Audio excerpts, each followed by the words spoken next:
Israel lobby അമേരിക്കയിൽ വളരെ powerful ആണ്. ഐപാക്കാണോ ഉദ്ദേശിച്ചത്? ഐപാക്കും അതുപോലെയുള്ള മറ്റ് ചെറിയ ചെറിയ ഇസ്രായേലി ഓർഗനൈസേഷൻസ് എല്ലാം, അതായത് ഐപാക്കിന്റെ കാര്യം തന്നെ നമ്മൾ എടുത്തു കഴിഞ്ഞാൽ ഈ ലോബി വർക്ക് ചെയ്യുന്നത് നോക്കൂ.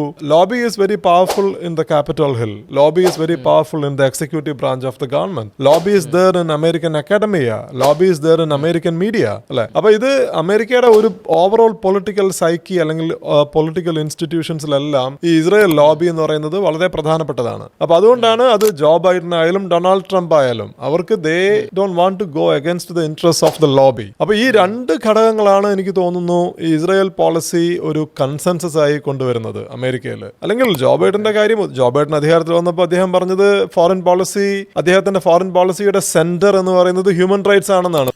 Human rights must be the center of our foreign policy, not the periphery. Biden പറഞ്ഞത്. അതേ ബൈഡനാണ് 15 മാസത്തോളം ഇസ്രായേലിന്റെ ഗാസയിലെ അറ്റാക്കിനെ സപ്പോർട്ട് ചെയ്തത്. മുൻ അമേരിക്കൻ പ്രസിഡന്റുമാർ ഇത്തരത്തിലുള്ള യുദ്ധത്തിന്റെ സന്ദർഭങ്ങളിൽ പല രീതിയിലുള്ള അറ്റ്ലീസ്റ്റ് പ്രഷർ ടാക്ടിക്സ് എങ്കിലും ഉപയോഗിച്ചിട്ടുണ്ട്. അത് റീഗൻ ആയാലും അല്ലെങ്കിൽ ജോർജ് ഡബ്ല്യു ബുഷ് ആയാലും ഒക്കെ. ബൈഡൻ അതിന് പോലും തയ്യാറായിട്ടില്ല. ബ്ലാങ്കറ്റ് സപ്പോർട്ടായിരുന്നു. ഈ ഒരു സ്ട്രാറ്റജിക് കോൺവേർജൻസ് ഉണ്ട്, രണ്ട് ലോബി ഉണ്ട്. ലോബി വളരെ പവർഫുൾ ആണ്. ഇത് വേറെ ഒരു രാജ്യത്തിനും ഇത്രയും പവർഫുൾ ആയിട്ടുള്ള ഒരു ലോബി അമേരിക്കയിൽ നമുക്ക് കണ്ടെത്താൻ സാധിക്കില്ല. ജെഫ്ക അതിനെതിരായിട്ട് കുറേ പ്രവർത്തിച്ചിരുന്നു എന്നുണ്ടായിരുന്നു. ഐപാക്ക് രജിസ്റ്റർ ചെയ്യേണ്ട ഒരു ഡൊമസ്റ്റിക് ഒരു ഫോറിൻ ഏജൻസി ആയിട്ട് രജിസ്റ്റർ ചെയ്യണം. അതിനെതിരെ സംസാരിച്ചപ്പോഴാണ് ജെഫ്കയുടെ അസാസിനേഷനൊക്കെ നടന്നതെന്നുള്ള കൺസ്പിറസീസ് ഉണ്ട്. അത് പ്രൂവൺ അല്ല.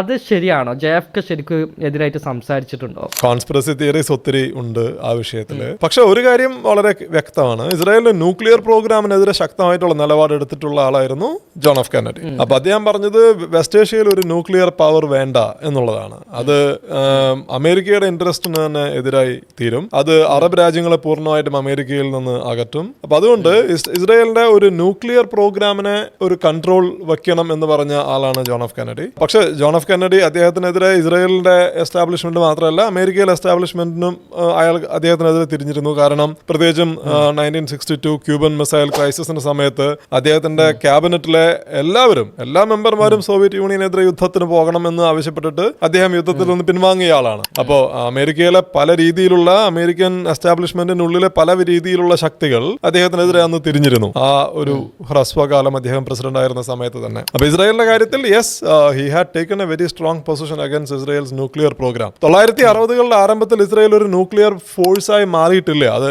mid-1960s Israel basically bomb develop ചെയ്യുന്നത്.